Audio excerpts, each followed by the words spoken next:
साधन धाम मोक्ष कर द्वारा। साधन धाम मोक्ष कर द्वारा। पाई न जेहि परलोक संवारा। पाई न जेहि परलोक संवारा। ये मनुष्य का शरीर साधन धाम है। साधन धाम का मतलब जानते हो?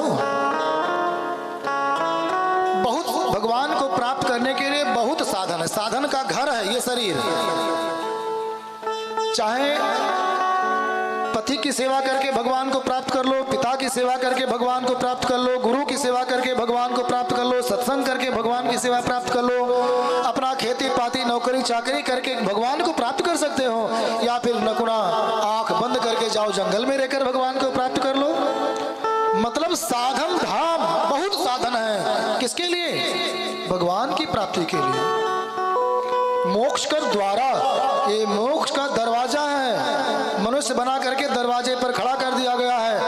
अपने इन साधनों के द्वारा दरवाजा ढकेलो और मुक्ति पा जाओ, इतने करना है। लेकिन फिर भी साधन होते हुए, सब कुछ होते हुए भी व्यक्ति इस साधन धाम का प्रयोग नहीं करता, उस दरवाजे को ढकेल नहीं पाता और कुकर्म करके फिर यहीं रह जाता है। भगवान ने स्वयं कहा है, निर्देह माध्यम सुलभम सुदुर्लभम। ये मनुष्य का शरीर दुर्लभ है, जिसे हम लोगों ने सुलभ पा लिया। निर्देह माध्यम सुलभम सुदुर्लभम प्लवम सुकल्पम गुरु कर्णधारम। और ये संसार सागर में रहने के लिए शरीर मिला। अब आपको जब सागर है तो सागर में पार कैसे जाना है? तो गुरु कर्णधारा, हमें गुरु मिल गया जो मल्लाह का काम कर रहा है पार करने के लिए। गुरु कर्णधारा। और भगवान कहते हैं, आप लोग बात ना करें, इंपॉर्टेंट बातें हो तो बात ना किया करो। भगवान कहते हैं कि मयानुकूलेन नभस तीर्थम, और मैंने ऊपर से तुम्हारे अनुकूल हवा भी चला दिया है। आप लोग नाव पर बैठे हो ना, तो नाव में एक पाल बांधते हैं, जानते हो?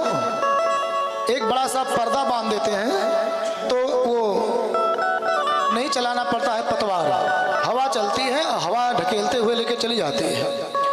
तो भगवान कहते हैं कि मयानुकूलेन नभस तीर्थम, मैंने तुम्हारी रास्ता के अनुकूल हवा भी चला दिया है, अर्थात मैंने अपनी कृपा भी तुम्हें दे दी है। न तरेत स आत्मा, इतना साधन पाने के बाद भी जो नहीं तरता है ना, वह आत्महत्यारा है। इसी श्लोक का श्री गोस्वामी जी ने अनुवाद किया है, जो न तरई भवसागर नर समाज अस्पाई, सो कृत निंदक मंदमति आत्माहन गति जाए। इसलिए तैरना अगर आ गया तो समझो तुम्हें सब कुछ आ गया।